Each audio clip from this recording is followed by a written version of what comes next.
On t'a probablement vendu le leadership comme une qualité naturelle, comme quelque chose que certains ont et que d'autres n'auront jamais, parce qu'ils sont nés comme ça. Et si tu n'avais pas ce petit truc en plus, on t'a laissé entendre que tu pouvais toujours compenser, avec des outils, des techniques, des formations, des process. Bref, en devenant un meilleur manager. Le plus grand mensonge, il est là. On t'a fait croire que le leadership, c'était une compétence de communication, alors que le leadership, c'est une compétence d'engagement. Tu peux être éloquent, très bien parler et ne pas être un leader. Tu peux même être brillant, inspirant, drôle, convaincant. Et pourtant, dans le réel, personne ne bouge. Parce que le leadership ne se mesure pas à ce que tu dis. Il se mesure à ce que les autres font quand tu n'es pas dans la pièce. Et ça, c'est violent à regarder en face. Le mensonge, c'est de croire que le leadership, c'est inspirer. Comme si ton rôle, c'était de motiver les gens à coups de discours. Comme si les équipes attendaient un orateur. La vérité, c'est que les équipes d'aujourd'hui n'attendent pas d'être inspirées. Elles attendent d'être sécurisées, respectées et guidées. Elles attendent un cadre solide dans un monde complètement instable. Regarde le quotidien actuel. Les gens sont saturés d'informations, saturés de sollicitations, et souvent saturés émotionnellement. Ils n'ont pas besoin d'un énième message fort, ils ont besoin de clarté. Le leadership moderne, ce n'est pas l'art de faire vibrer une salle, c'est l'art de rendre l'action possible sans que tout parte en friction.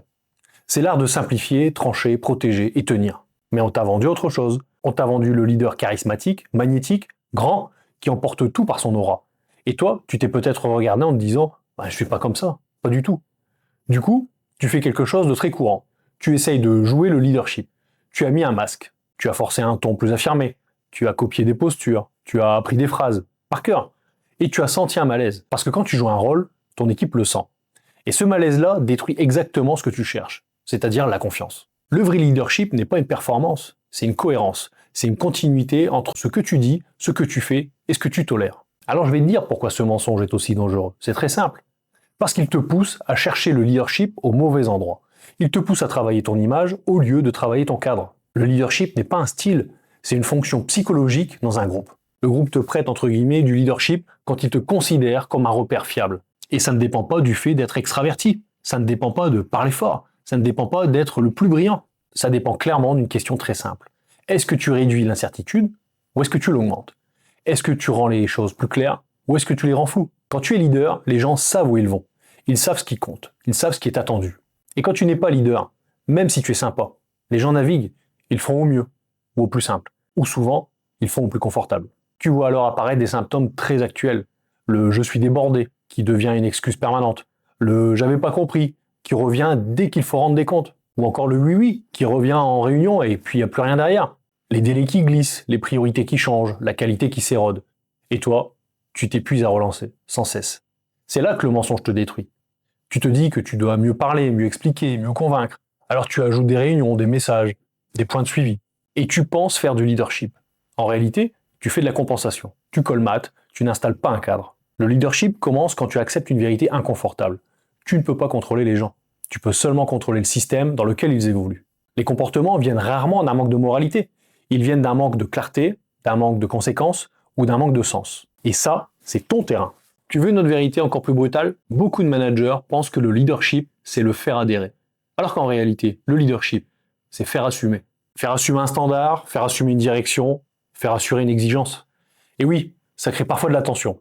Parce que ton équipe n'a pas juste des contraintes de travail, elle a aussi des habitudes. Et heureusement d'ailleurs. Et tu le sais, dès que tu changes le cadre, tu touches aux habitudes. Là, ça plaît moins. Le plus grand mensonge, c'est de croire que si c'est juste, ils te suivront. Non, ça ne marche pas comme ça. Même quand c'est juste, ils peuvent résister. Pas parce qu'ils sont mauvais, parce que l'humain résiste au changement dès qu'il sent un risque d'effort, un risque d'échec, un risque de perte de statut. Et ton job à toi, c'est d'être lucide là-dessus. Le leadership, ce n'est pas d'éviter la résistance, c'est de la traverser proprement, sans violence, mais sans recul non plus.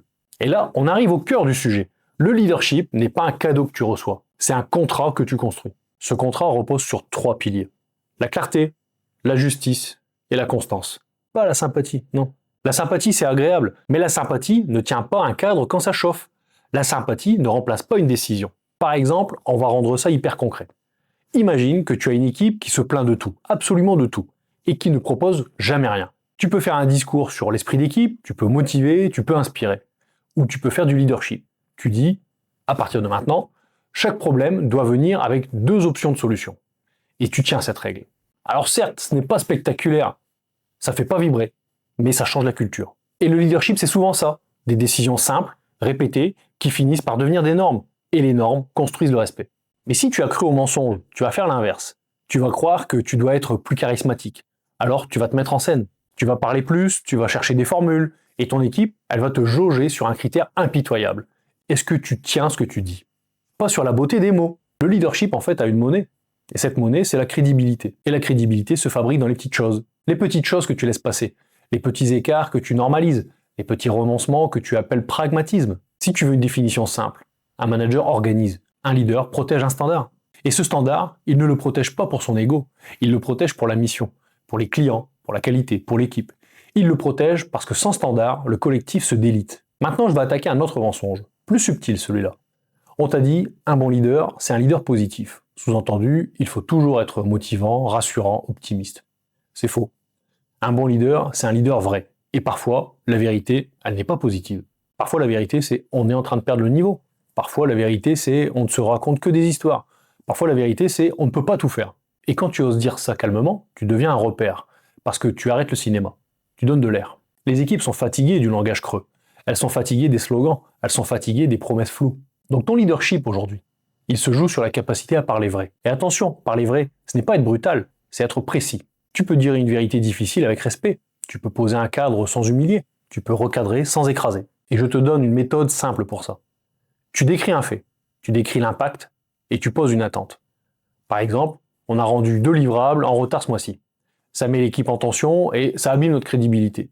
Et pour finir, à partir de maintenant, on annonce les risques dès qu'ils apparaissent et pas la veille de leur survenue. Ça, c'est du leadership. Pas un discours, un cadre. Et maintenant, on va parler du mensonge qui fait le plus de dégâts chez les managers consciencieux. Si je suis irréprochable, ils me respecteront. Non. Tu peux être irréprochable et te faire marcher dessus. Tu peux être exemplaire et être contourné. Parce que le respect ne vient pas seulement de ta qualité. Il vient de ta capacité à poser des limites. Et si tu ne poses jamais de limites, tu envoies un message. Tu envoies le message que tout est négociable. Et dans un groupe, quand tout est négociable, le plus opportuniste gagne toujours. Et ça, tu l'as certainement déjà vécu. Poser des limites, ça ne veut pas dire devenir dur. Ça veut dire devenir stable. Ça veut dire arrêter de changer de message selon l'humeur, la fatigue et la pression. Le leadership, c'est une stabilité émotionnelle au service du cadre. Et ça, c'est rare. Parce que la plupart des managers sont en réactivité permanente. D'ailleurs, tu le vis peut-être. Tu arrives le matin, tu es déjà en retard mentalement. Tu ouvres les messages et tu te fais aspirer. Et tu passes la journée à éteindre des petits feux. Tu termines épuisé avec l'impression de ne rien avoir construit. Ce n'est pas un problème d'organisation, c'est un problème de pilotage, c'est tout. Un leader, il crée de la marge. Il crée de l'espace, il refuse que l'urgence devienne une culture. Et oui, je suis d'accord, ça te demande de dire non. Non à certaines demandes, non à certains délais, non à certains comportements. Et ça, c'est le vrai courage managérial. Le mensonge te fait croire que le leadership, c'est être fort. Alors que le leadership, c'est oser le désaccord. Oser dire « je ne suis pas d'accord », sans agressivité, sans fuite. Oser dire « ce n'est pas acceptable », sans dramatiser. Oser dire « voilà la direction », même si tout le monde n'applaudit pas. Oser assumer le coup d'être clair. Alors maintenant, je te fais un test. Tu veux savoir si tu es en train de croire au mensonge ou d'entrer dans le réel? C'est parti. Quand tu as un sujet délicat, est-ce que tu le repousses en te disant « je vais trouver le bon moment » ou est-ce que tu le traites vite, proprement, factuellement? Le leadership, c'est la vitesse de traitement du réel. Plus tu repousses, plus le problème grandit. Plus le problème grandit, plus tu deviens émotionnel. Et plus tu deviens émotionnel, moins tu es crédible et stable. Et le leader fait l'inverse. Il traite tôt, quand c'est petit, il garde le ton calme, parce qu'il n'a pas laissé la situation pourrir. Alors je sais que tu n'as pas envie d'être celui ou celle qui recadre. Personne n'a envie de ça. Mais si tu ne recadres pas, tu fais pire. Tu laisses les standards se dégrader, tu laisses les meilleurs se décourager, tu laisses les comportements toxiques se normaliser. Et au bout d'un moment, qu'est-ce que tu fais? Eh ben oui, tu recadres dans la colère. Et là, tu passes pour injuste, alors qu'en réalité, tu as juste attendu trop longtemps. C'est tout. Le leadership, ce n'est pas être dur, c'est d'être juste à temps. C'est d'être juste tout court. Je vais te donner 3 idées fausses qu'on entend partout et qu'il faut jeter. Première idée fausse, un leader doit avoir toutes les réponses. Évidemment non, ça va de soi. Un leader doit avoir la bonne question et le courage d'assumer une décision, même avec de l'incertitude. Le leadership, ce n'est pas la certitude, c'est la responsabilité. La deuxième idée fausse, un leader ne doute pas. Mais non, non plus. Et heureusement, un leader, c'est un être humain avant tout. Et un être humain, ça doit douter. Donc un leader doute, mais il ne laisse pas son doute piloter le groupe.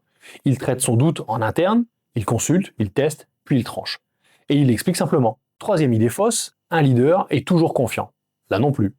Un leader peut être inquiet, fatigué, sous pression, mais il reste stable dans le cadre qu'il protège. Il ne fait pas payer sa tempête intérieure à son équipe. Certainement pas. Tout sauf ça. Ça, c'est du leadership. Et c'est accessible. Ce n'est pas un don, c'est une discipline. Donc si tu veux sortir du mensonge, voilà ce que tu fais. Tu arrêtes de travailler ton image de leader. Tu commences à travailler tes mécanismes de leader. C'est pas la même chose. Premier mécanisme, la clarté. Tu réduis les priorités, tu refuses le flou. Tu dis voici ce qu'on fait, voici ce qu'on ne fait pas. Et tu assumes que ça frustre. Parce que la frustration, c'est le prix de la stratégie. Deuxième mécanisme, la conséquence.